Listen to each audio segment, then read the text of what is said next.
So if you're an advanced English learner, you're likely past the basic grammar rules, right? Your vocabulary is probably pretty solid. But there's still that thing, that feeling of wanting to sound truly natural, genuinely American when you speak. That effortless quality. Exactly. That flow, the sort of music of the language. It signals real fluency, confidence, even more than, say, perfect grammar sometimes. It really does. You know, having an authentic sounding accent, it's like it unlocks another level of communication. How so? Well, when your pronunciation matches those native patterns, it's not just about being understood clearly, it's also about connection, about social ease, really. Right, you just sound more comfortable. You do. And that makes others more comfortable listening to you, engaging with you. It builds confidence on both sides. That's exactly what we want to dive into today. We're unpacking a really detailed guide. We're calling it Mastering the American Accent, a guide to fluency. Yeah, and this guide, it's fantastic, especially for advanced learners. It doesn't just give you rules, it takes apart the engine. The mechanics of the accent. Precisely. It shows you how all the pieces fit together to make it run smoothly. So our goal here is to pull out the most impactful ideas. And give you some practical, actionable tips. Things you can use, well, pretty much immediately to boost your pronunciation and fluency. We're hoping for some of those aha moments, insights that change how you listen, not just how you speak. Okay, so let's start with something foundational from the guide. A lot of learners probably think there's just one American accent. Is that right? That's the first big myth to bust, actually. There isn't just one American accent. Not at all. Like the difference between Texas and New York. Exactly. Or Boston versus the West Coast or the Midwest. The U.S. is huge, and it has this incredible tapestry of regional sounds. Each one has its own unique flavor. It's fascinating. But for today's deep dive, and the guide focuses on this too, we're aiming for something more specific, right? General American. Exactly. General American. We're focusing on that because it's often seen as the more neutral accent. It's not strongly tied to one specific place. The kind you hear on national news or in mainstream movies. That's the one. It's widely understood, which makes it a really good starting point, a solid foundation if you're aiming for clarity across the U.S. Okay, so if General American is our target, what makes it tick? The guide identifies, 4 core pillars? Phonetic building blocks? 4 key pillars, yes. The first one is rhoticity. Rhoticity. Okay, what's that? It's all about how Americans pronounce the R sound, particularly at the end of words or before a consonant. Think of a word like car. Car. Rar. Yeah, I hear it. It's strong, kind of curled back almost, very present. It is. That strong, clear R sound is a real hallmark of General American. It's different from other English accents where that R might be softer or even dropped entirely. So getting that R right is a big signal. A very clear one, yes. Got it. Pillar number 1, rhoticity. What's the second key element? The second one is the flap T. This is a fascinating one. It's really about efficiency in speaking, phonetic economy. It happens when a T sound comes between 2 vowel sounds. American speakers, often without thinking, soften that T into a really quick, light D sound. Oh, like how water often sounds like water. Exactly like that. That's a perfect example. It makes speech flow much more smoothly, less choppy. And it's common. Well, incredibly common. Think better becoming bader, or little becoming laydale. City becomes city. Butter, day. Yeah, butter, da-da. Same pattern. Mastering this flap T, it instantly makes your speech sound more natural, more connected. Wow. Such a small change, but a huge impact. Okay, that's rhoticity and the flap T. What's the third pillar? The third pillar involves the vowel sounds themselves.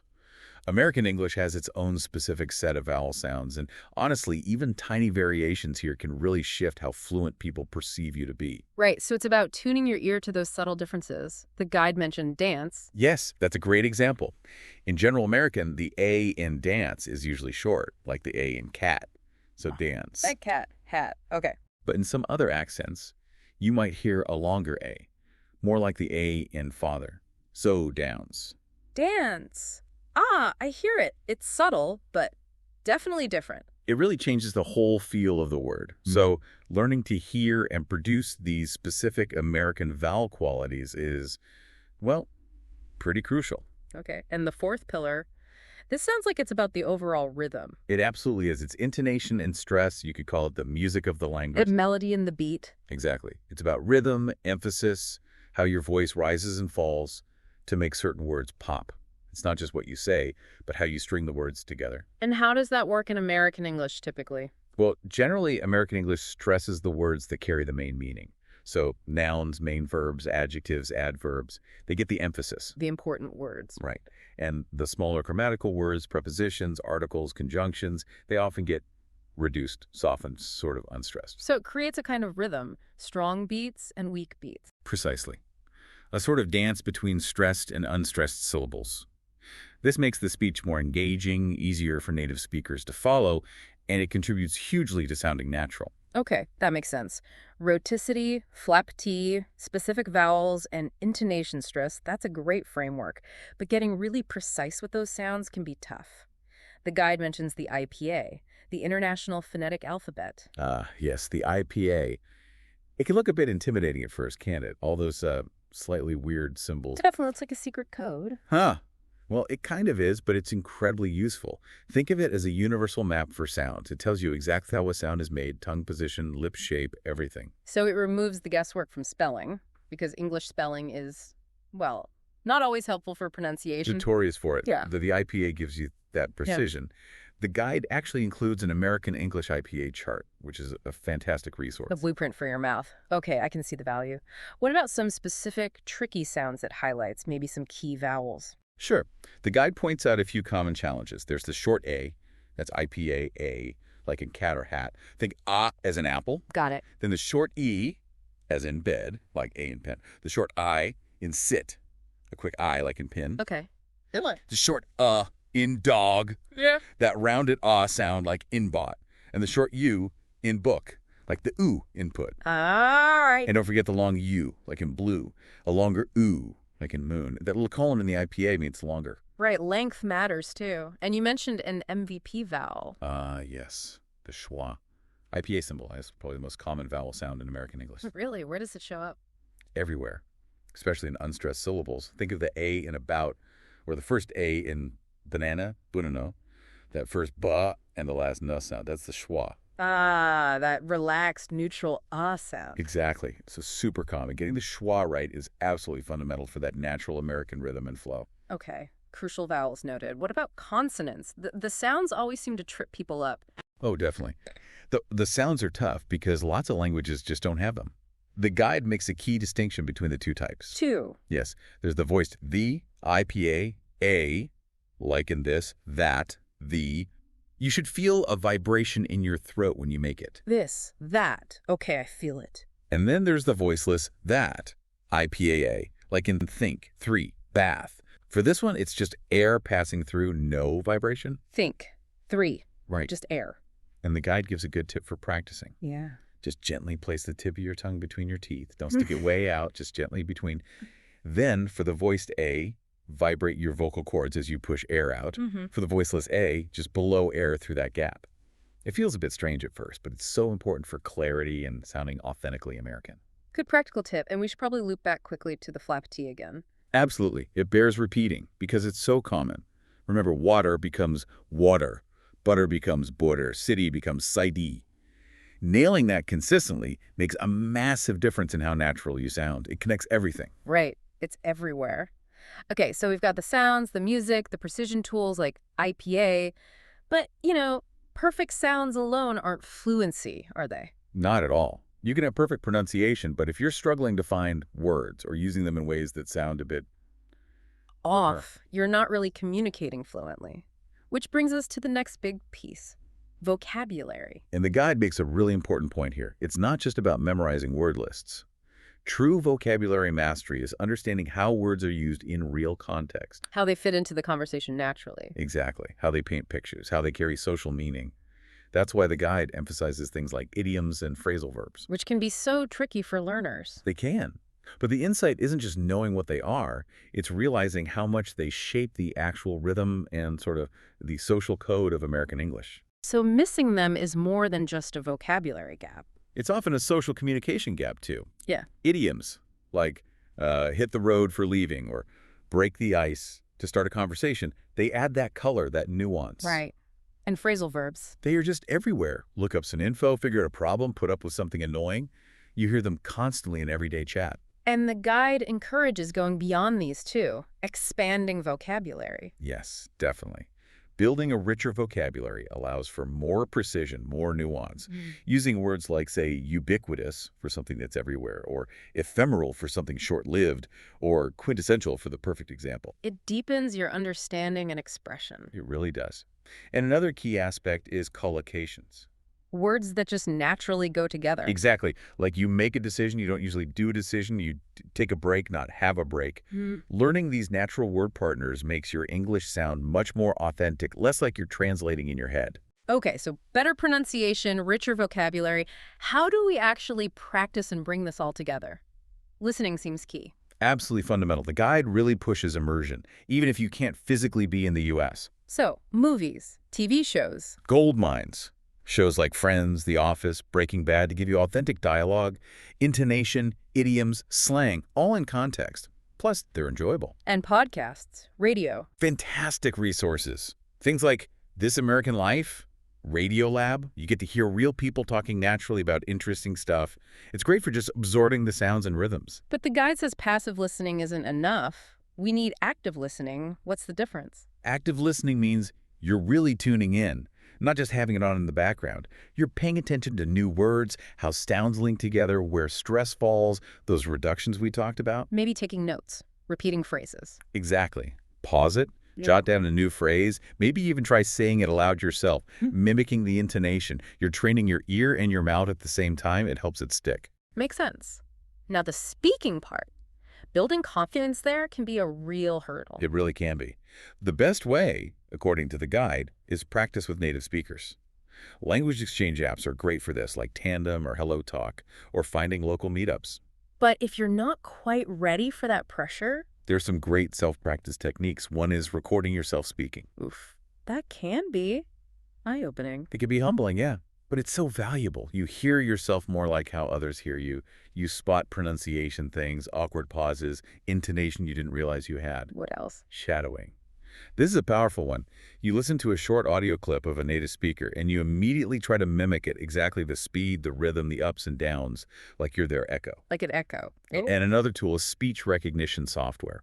You know, like Google voice typing or dictation on your phone. How does that help? Well, you speak into it, and if it consistently misunderstands a certain word or sound you're making, that's instant feedback. It tells you exactly where you might need to focus your practice. Clever. Okay, so moving beyond the mechanics and practice, the guide also talks about the connection between language and culture, right? Huge connection. You really can't separate them. Understanding things like American holidays, Thanksgiving, for example, or social customs, pop culture references, Yeah. it all adds layers to understanding conversations. Grasping the nuances, the unspoken stuff. Exactly. The guide also touches on how slang evolves words like cool, awesome, chill, and even those funny regional differences, like whether you call a fizzy drink soda, pop, or just Coke. The great soda pop debate. It's all part of the rich cultural context of the language. Appreciating that helps fluency, too. Definitely. And finally, the guide talks about mindset, the mental game of becoming fluent. Yeah, this is crucial. One big habit is trying to think directly in English rather than constantly translating back and forth from your native language. It makes you more spontaneous. Less mental gymnastics. Right. Also, actively pushing your comfort zone. Try talking about different topics, even ones you find challenging. And really importantly, view fluency as a journey. Not a finish line you have to cross. Exactly. It's an ongoing process of discovery and getting better. That takes the pressure off.